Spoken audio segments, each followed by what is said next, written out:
अस्सलाम वालेकुम dear students. जो स्टूडेंट्स भी नेक्स्ट एनईटी 2 टेस्ट की, यूईटी के ई कैट टेस्ट की, जो कि मार्च के फर्स्ट वीक में एक्सपेक्टेड है, और एनटीएस नेट टेस्ट की एक प्रॉपर वे से प्रिपरेशन करना चाहते हैं, तो हमारा जो बैच 3 है ये 20 दिसंबर से स्टार्ट हो रहा है। चंद सीट इसमें रह चुकी हैं। आप इस दिए गए कॉन्टैक्ट नंबर पर रब्ता करके अपनी सीट को रिजर्व करवा सकते हैं। हमारे व्हाट्सएप चैनल को जरूर फॉलो करें। इसी वीडियो के डिस्क्रिप्शन में आप लोगों को इसका लिंक मिलेगा, क्योंकि आने वाले दिनों में आप लोगों को इसी व्हाट्सएप चैनल के थ्रू इंपॉर्टेंट इन्फॉर्मेशन मिलेगी, लाइक डिफरेंट यूनिवर्सिटीज की टेस्ट की डेट, उनमें अप्लाई कैसे करना है, स्कॉलरशिप कैसे गेन करनी है। तो इस तरह की तमाम अपडेट्स आप लोगों को हमारे व्हाट्सएप चैनल के थ्रू मिलती रहेंगी। अभी आप लोगों के साथ नेक्स्ट एनईटी पेपर में से मैंने कुछ पास पेपर के क्वेश्चन डिस्कस करने और साथ उनका सोल्यूशन बताना है। ये आप देख लें कि वो कहता है two dice are thrown simultaneously, what is the probability that the sum of two numbers appearing on the top of dice is an odd number। तो अब आप देख सकते हैं, मैं आप लोगों के सामने इसका सोल्यूशन भी शो कर सकता हूं कि जो ऑड नंबर अब हमारे पास सम कब होगा। Sum of two numbers appearing on the top of the dice is an odd number.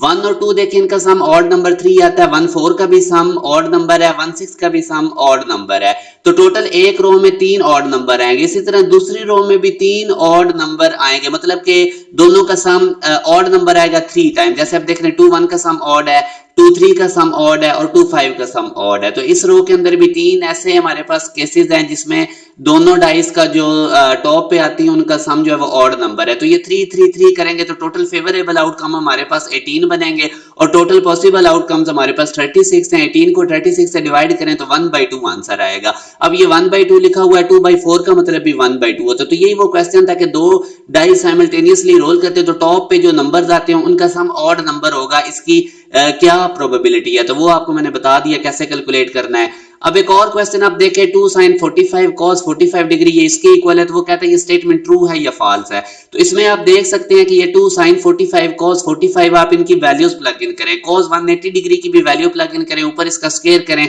तो ये 1/2 रूट 1/2 रूट मल्टीप्लाई होकर 1/2 बनेगा। 2 2 से कट जाएगा तो लेफ्ट साइड पे 1 बचेगा और राइट साइड पे भी -1 का स्क्वायर करके +1 2 से मल्टीप्लाई करें, 2 1 are 2 -1 करें तो 1 इक्वल टू 1 आ जाएगा हमारे पास। इसका मतलब कि ये जो गिवन हमारे पास लिखी हुई है स्टेटमेंट ये ट्रू है। अब आगे वो कहता है what is the inclination of the line bisecting second and fourth quadrant. तो वो हमारे पास इंक्लिनेशन 135 डिग्री होता है और इसका स्लोप -1 होता है। आगे ये एक बड़ा इंपॉर्टेंट टाइप का क्वेश्चन आया हुआ था, an equilateral triangle is inscribed in a circle of radius 6 centimetre, find its side. तो याद रखें आप लोगों के पास जो इक्विलेटरल ट्राइंगल उसमें तीनों एंगल 60 डिग्री के होते हैं और एक साइड निकालने का ये शॉर्टकट है। ये वो जो हमारे पास इंस्क्राइब्ड रेडियस है वो है, और ये थीटा हमारे पास जो कि एक वर्टेक्स का एंगल है। तो तीनों एंगल्स हमारे पास 60 डिग्री होते हैं। तो आप सिंपल आप इसके अंदर वैल्यूज प्लग इन करें, इसको सॉल्व करें तो अल्फा ऑप्शन आएगा। अब एक और क्वेश्चन है what is the general angle of tan 30 degree. तो ये हमारे पास सिंपल 1/3 रूट है। ये टेबल जरूर याद करें और पॉइंट्स में भी आपको वैल्यूज याद होनी चाहिए। यहां से आपने डोमेन एंड रेंज बतानी है tan 2x की। तो मैं आपके सामने इसका सोल्यूशन रख देता हूं, आपने इसको देख लेना है। बेसिकली tan 2x होता है sin 2x over cos 2x और नीचे डिनोमिनेटर में 0 नहीं होना चाहिए, यानी cos 2x cos 90 डिग्री में 0 होता है ना, तो cos 2x not equal to 90 degree, x यहाँ पे π/4 यानी 45 डिग्री बनेगा। तो बहरहाल आप लोगों ने इसको देख लेना है, इसका alpha is the right answer है। आगे वो कहता है find the equation of circle with the centre given है और इस पॉइंट में से पास कर रही है। तो आप सेंटर 2 2 देख लें किसका है। x के अंदर जो कुछ भी प्लस माइनस हो रहा है उसका साइन चेंज कर दें। ये -2 है, ये y के अंदर भी -2 है, दोनों के साइन चेंज कर दें, 2 2 हो जाएगा। तो यूं हमारे पास सेंटर 2 सिर्फ इसी सर्कल की इक्वेशन का बन रहा है और alpha is the right answer. अब what is the coefficient of third power of x in the expansion of. तो ये आप लोगों ने एक्सपेंशन करके देख लेना है। अब एक और क्वेश्चन ये आप लोगों के सामने मैंने रखा हुआ इंपॉर्टेंट टाइप का क्वेश्चन है, ये इसका मैंने सोल्यूशन भी आपके सामने शो कर दिया, इसको आप लोगों ने अच्छे तरीके से देख लेना है। आगे वो कहता है two different dice are rolled together, what is the probability of getting an even number on both dice. तो मैं आपके सामने ये शो कर देता हूँ इवन नंबर दोनों केसेस में कब आएगा। एक पे डाइस पे 2 हो, दूसरी पे भी 2 हो, या 2 4 या 2 6 या 4 2, तो ये दोनों डाइस पे इवन नंबर्स के केसेस हैं जो टोटल 9 बन रहे हैं। तो 9 को डिवाइड कर दें, टोटल हमारे पास जो पॉसिबल आउटकम्स हैं 36 है, तो 1/4 हमारे पास आंसर बनेगा। अब एक और क्वेश्चन है द डोमेन एंड रेंज हमने इस फंक्शन की बतानी है। तो आप देख सकते हैं sine inverse, cos inverse, tan inverse, cot, secant, cosecant सारे ऐड हो रहे हैं। तो आप देख सकते हैं साइन इनवर्स की डोमेन भी मैंने लिख दी, कॉट की भी लिख दी, टैन की भी, कॉट यहां से कॉस की, टैन की, कॉट की और कोसेकेंट की। तो अब जब आप इन तमाम डोमेन्स को आपस में कंबाइन करेंगे, इनका इंटरसेक्शन लेंगे तो वो -1 से 1 आएगा। इसी तरह इसकी रेंज आप लोगों ने कैसे निकालनी है, अब एक प्रॉपर्टी यूज करें, इस पूरे फंक्शन में ये सारे ऐड हो रहे हैं ना, sine inverse x plus cos inverse x ये पाई बाय 2 के इक्वल होता है। इसी तरह tan inverse x plus cot inverse x ये भी पाई बाय 2 के इक्वल होता है, और cosecant inverse plus second inverse x ये भी पाई बाय 2 के इक्वल है। तो पाई बाय 2 आप लोगों ने 3 टाइम्स ये इस तरह 3 दफा ऐड करना है, तो 3 पाई बाय 2 ये रेंज आएगी। और डोमेन भी मैंने आपको इस फंक्शन की बता दी, तो इसको आप लोगों ने एक दफा केयरफुली देख लेना है।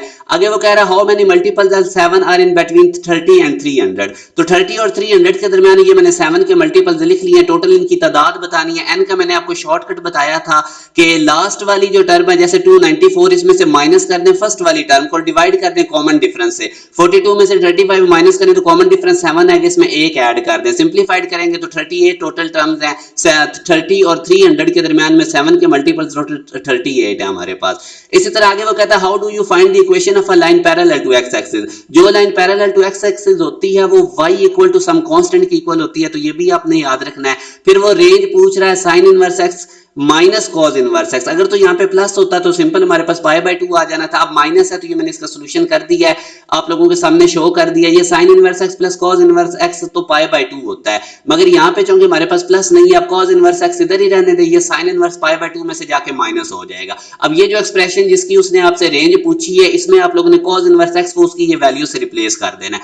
माइनस अंदर sine inverse x plus sine inverse x हो जाएगा, तो ये 2 sine inverse x minus pi by 2 बनेगा। तो यहां से अब आप देख सकते हैं कि रेंज साइन इनवर्स एक्स की माइनस पाई बाय 2 से पाई बाय 2 होती है, मगर ये बाय 2 भी लिखा हुआ है, अंदर से मल्टीप्लाई होगा तो 2 साइन इनवर्स एक्स की रेंज बन जाएगी माइनस पाई से प्लस पाई। तो यहां तक ये आपने इसकी लिख ली रेंज 2 साइन इनवर्स एक्स की। अब इसमें से माइनस करना है पाई बाय 2 तो वो दोनों के साथ इस तरह आपने अलग लिख लेना, माइनस पाई में से भी माइनस पाई बाय 2 माइनस कर देना, और पाई में से भी पाई बाय 2 माइनस कर देना, क्योंकि ये इधर बाहर लिखा हुआ था। 2 साइन इनवर्स एक्स की जो रेंज आई है माइनस पाई से पाई, उसमें से माइनस कर दें माइनस पाई बाय 2, तो ये हमारे पास टोटल रेंज आ गई है। इसको आप लोगों ने अच्छे तरीके से एक दफा देख लेना है।